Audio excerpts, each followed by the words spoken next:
At 8:24 p.m. on May 14, 2018, Liverland police in the UK received an emergency call from a person called Mitesh Patel, 37 years old. Emergency line. I think we just got robbed and my wife attacked. Where are you and what's the address? 35 Avenue. Is your wife there? Yes, I went out to buy food and then went to work to get my computer. I came home and found the house ransacked and my wife lying on it. Floor, tied with duct tape all over her body and passed out. Should I take the tape off? Is she still breathing? No. Stop taking the tape off. Please send, can someone come here? Okay, we're coming. What's your name, Mitesh? They couldn't save Jessica. Jessica was born in 1983 in Leeds, a beautiful city in the west of England. She is the eldest in a family of 6 children. Jessica's family is a traditional and educated family of Indian origin. Her parents are well-off and educated members of society. Jessica has always been a good and cheerful child since childhood. Jessica is our first child. She is cheerful and calm. She is a good child. Jessica loves romance. She often watches Hollywood romance movies and dreams that one day she will find the true love of her life. Despite her gentle and timid nature, Jessica is a person with great energy and ambition. She soon knew the career path she wanted to pursue. Jessica wants to be a pharmacist and will have her own pharmacy store. In the early 2000s, Jessica studied pharmacy at Monfort University. Here she met Mitesh Patel, an old classmate from middle school. The two have many similarities in both personality and background. Mitesh Patel is a calm and quiet man. He also studied medicine and also comes from a large Hindu family similar to Jessica's. The two talked for hours on the phone without getting bored. Mitesh Patel was always attentive and good listener. Jessica's room was always filled with teddy bears given to him by Mitesh Patel. It wasn't long before Jessica met Mitesh Patel. Her mother became seriously ill and passed away. It was one of the most difficult times for Jessica. During that time, Mitesh Patel was always by her side encouraging Jessica and was a solid shoulder for her to lean on. After that incident, Jessica knew well that Mitesh Patel was the man she wanted to marry. July 2009, Mitesh Patel and Jessica held a big wedding with hundreds of guests coming to bless the young couple. Wedding took place here, in my garden. It was the first wedding in the Hindu community here. 5,600 guests came. After marriage, Mitesh Patel persuaded Jessica to move to Leeds, a city more than an hour away by car. Jessica was a bit hesitant at first because everyone in her family lived in Leeds and she didn't want to live away from them, but eventually agreed to follow her husband's advice. Both Jessica and Mitesh were born into a well-to-do family, so soon after their marriage they bought a large house in one of the prettiest rich neighborhoods in Leeds. Not stopping there, the young couple also bought it. There is a pharmacy on Roman Street. This is a rather busy area in the region. The business of the drug store is growing. They hired more people to work and refurbished their shop and their own house nearby. It wasn't long before almost everyone living in the area knew the friendly and easygoing pharmacist couple. Dear Jessica and Mitesh's life seems to be perfect. Now the only thing they need to have a complete family is a child. Jessica grew up in a large family of siblings, so she always aspired to be a mother. But it didn't come easy for them. After many years of trying, they still couldn't have children. Like many other infertile couples, they have to resort to artificial insemination to have children. However, Jessica and Mitesh seem to be unlucky in child story because over the years, after 3 times of artificial insemination, other times, with hundreds of tests, they still fail. Hope and failure, needless to say, this has made both husband and wife so stressed and sad. So in 2018, at the 4th attempt, when the doctor announced that they had successfully raised 3 embryos and the probability of success this time is very high, Jessica felt overwhelmed with happiness. She called her sister excitedly, saying that she had a premonition that this time her dream of becoming a mother was about to come true. Little did Jessica know that just a few weeks later the dream would come true. Hers was completely broken. Okay, is your wife still breathing? Is pulse still beating? No. No. I can't see anything. How long have you been out of the house? About an hour. Listen to the scene, she's on her way. I've removed the tape. Her ankles and hands are tied. Are there any bruises on her? I see bruises on her neck. Her neck is purple, nose bleeds on the floor, and she doesn't react. My love, stress. Wake up, baby, Mitesh. Please listen to me, an ambulance 2 coming. Okay. No one there, Mitesh. Listen, the police are outside. Can you open the door for them, please? I'll leave you to the police. Okay. Medical staff immediately ran into the house and they found Jessica lying in the living room. They tried their best to save her life, but it was too late. On the morning of August 15th, people woke up to the news of the local pharmacist was murdered in her home. This shocked the whole living area. People became confused and scared because it seemed that some daring thief was raging in the area. In the Yenbin neighborhood they lived in, any of them could have been Jessica. Who will be the next victim? People in the area rushed to buy more locks and install anti-theft systems. Just the previous day the neighborhood was still peaceful. May 14, 2018 was a normal day like any other. Jessica went to work at the pharmacy and her father came to visit. Mitesh only works half a day. He leaves the pharmacy in the early afternoon to go to the gym. Jessica came home around 7 p.m. while Mitesh stopped by the drugstore to get a computer and bought a takeaway pizza. When she got home, Mitesh saw the horrible scene and called the police. The police immediately arrive and secure the crime scene. The first 60 minutes after a murder is a particularly important time to be able to gather clues and forensic evidence, therefore the police meal was immediately sealed off. One of Jessica's sisters woke up in the middle of the night to find her husband sitting motionless at the end of the bed. She immediately knew something bad had happened. Jessica's whole family quickly received the bad news and they rushed to her sister's house. Meenal entered the living room and found Mitesh sitting with her head on the sofa. She sat down next to him and Mitesh buried her head in her shoulder. He sobbed. Meenal comforts Mitesh and says that no matter what, everyone in the house will always be by his side. The whole room is sad and dreary because of everyone's crying. After the police asked Mitesh and Jessica's family to leave the house, they began to thoroughly inspect the crime scene. The first point that the police noticed was that the house showed no signs of being opened or broken into. This means that Jessica must have known the attacker, but Mitesh says that Jessica trusts people and he can open the door for anyone. Though the police need to check everyone's alibi and the first person they check is the person closest to her, Mitesh, the police need to know exactly what Mitesh did that day. Check the video footage from security cameras in the area around the time of the crime. And found Jessica lying unconscious in the living room by the window, her legs and arms tied with duct tape. Her body was cold. The whole house was ransacked. Furniture was scattered everywhere.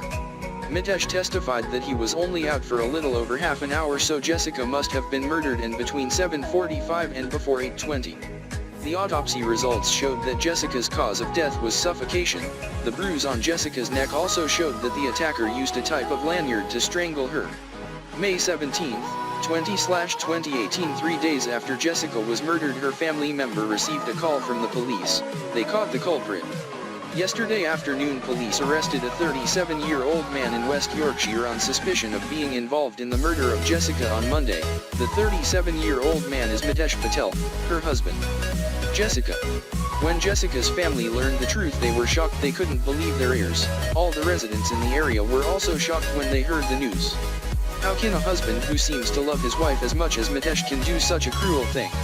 When the police searched the house, they found a security camera hard drive wrapped in clothes and hidden under a mattress in the bedroom. It's the hard drive of the house's security camera system. Mitesh has never mentioned this to the police. Security camera data shows that Mitesh got home at 3:30 p.m. and did not leave the house. Jessica came home at 7 p.m. Then Mitesh left the house at 7:42 p.m. and returned at 8:15. However, no one else was seen entering or leaving the house. 6 minutes before Mitesh called to police, security camera disconnected. The forensic examination showed that Jessica had Mitesh's DNA under her fingernails, proving that she had resisted him while fighting for her life. At the drugstore, the police also found a roll of duct tape used to tie Jessica. When comparing the cut of the tape used and the rest of the tape in the roll, they fit together exactly like a cog. A suitcase full of clothes was also found under the bed. When the police carried out a search of the pharmacy, they found £25,000 jewelry and solid gold hidden in the safe. At this point, Mitesh became the #1 suspect. The police wanted to know Mitesh's motive, so they checked his phone and personal computer. When checking the search history on Mitesh's computer, the police discovered a terrible truth. From 2013, about 5 years before Jessica was murdered, Mitesh was searching for keywords like how to kill his wife, overdose on insulin, and he even watched a video about how long it takes to completely stop a person from breathing, notably briefly. After searching these keywords, he bought a $2 million life insurance plan for Jessica. The police found even stronger evidence when they looked at Mitesh and Jessica's phones. Both Mitesh and Jessica use iPhones. Mitesh thinks he's smart, but he doesn't know that there's a health app on the iPhone that records the user's heart rate and activity. This app tracks the user's steps up and down stairs, as well as heart rate, and all this data is accurately recorded with specific timelines. Mitesh's health app on his phone showed that after coming home with a pizza, Mitesh didn't call the police right away, but went upstairs in 4 minutes. No innocent person would do this if they walked into the house and found their wife's body lying on the floor. Police believe this is when he tried to hide the hard drive of the security camera. The app also shows Mitesh running around the house at around 7:04 p.m., implying that he was scattering stuff to stage the scene of a burglary. Then he moved Jessica's phone and placed it in front of the door to make it look like the thief dropped it while escaping. So what is the truth behind their seemingly perfect marriage, and what exactly happened to Jessica on that fateful day? The truth about what happened to Jessica was revealed at the trial, and it shocked everyone. Jessica's family said they only knew 5% of the truth before attending the trial. Court and they were completely unprepared for what they were about to hear. May 14, 2018, Mitesh came home from exercise, and Jessica got home at around 7 p.m. She carelessly entered the house without knowing that Mitesh was waiting for her at the door. When Jessica just entered Mitesh's house, used a plastic bag over her head to suffocate her. Jessica fought for her life with all she had. She tore the plastic bag, but Mitesh injected a large dose of insulin on Jessica's body, causing her to faint and unable to resist. He then strangled her until she completely stopped breathing. The truth behind Jessica and Mitesh's happy family image is also exposed. Jessica beamed on her wedding day with Mitesh. She thought she had found a great husband, but the following days only full of pain and tears. If Mitesh was a caring and emotional person before getting married, then after getting married, Mitesh suddenly changed completely. He is an extremely wealthy man and always controls Jessica. Wherever she goes, she has to ask permission. Not long after they got married, Jessica's grandfather fell ill and everyone knew he was not going to survive. Jessica rushed to visit him with Mitesh. But just a few hours later, Mitesh forced her to go home. Jessica cries and begs Mitesh to let her stay with her grandfather for a day, as it will most likely be the last time she will see him, but Mitesh says no. He insists on making her go home. Jessica got into the car with tears in her eyes, got into the car with her husband, but her heart sank. When Jessica said he was too much, Mitesh responded to her with a slap like heaven. Jessica also confided to a sister in the family that Mitesh puts his arm around her neck and throws things at her when angry. Mitesh is also ready to scold his wife in front of the shopkeepers, but Jessica just silence and endure. The pharmacy staff also testified that sometimes Jessica went to work with a bruised face, sometimes she even limped, but when people asked her, she said she just accidentally fell. Once she went to work and her face had bruises that looked quite painful. I asked her if she was okay and she said it was okay. Mitesh abused Jessica both mentally and physically. The couple's sex life was non-existent, just for a while. Short after getting married, Jessica discovered the heartbreaking truth. Actually, Mitesh hasn't fallen in love with her for a day because he's gay. He just wanted to use her as a screen to hide his true gender. The Mitesh family is Hindu and extremely traditional. The third gender is a topic nobody wants to talk about. The third gender is subject to many social stereotypes and is often looked down upon. He wanted to be respected by society, so he used Jessica as a tool to serve his purposes, regardless of her feelings. It couldn't be more selfish. Mitesh regularly uses an application. While dating a third gender person called Ryder, Mitesh often brings his lover home right in front of Jessica and tells her it's a new friend.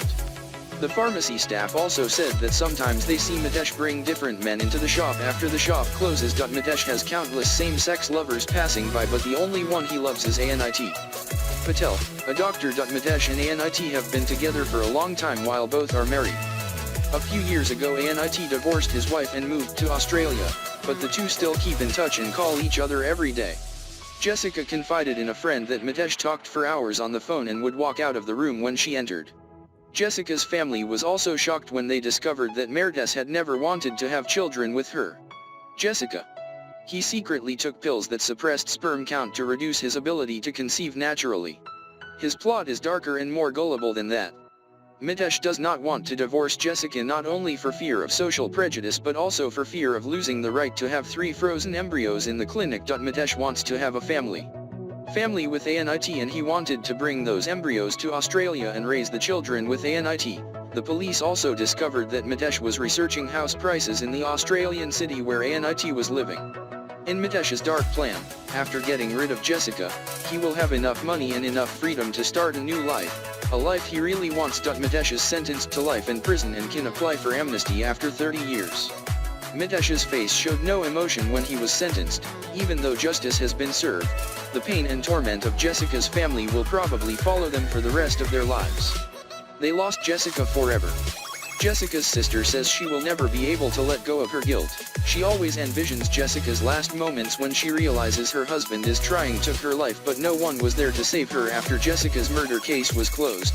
A local domestic violence brochure was published, which helps people recognize the signs and patterns of abuse to educate people and prevent similar incidents from happening in the future. Jessica's family says they hope Jessica's story will encourage victims of violence family journey, seeking help instead of silently suffering. They also hope that people always ask questions and care more about their loved ones. Jessica will never be forgotten and we pray for them. May she rest in peace. We will always be a part of her just as she will always be a part of us.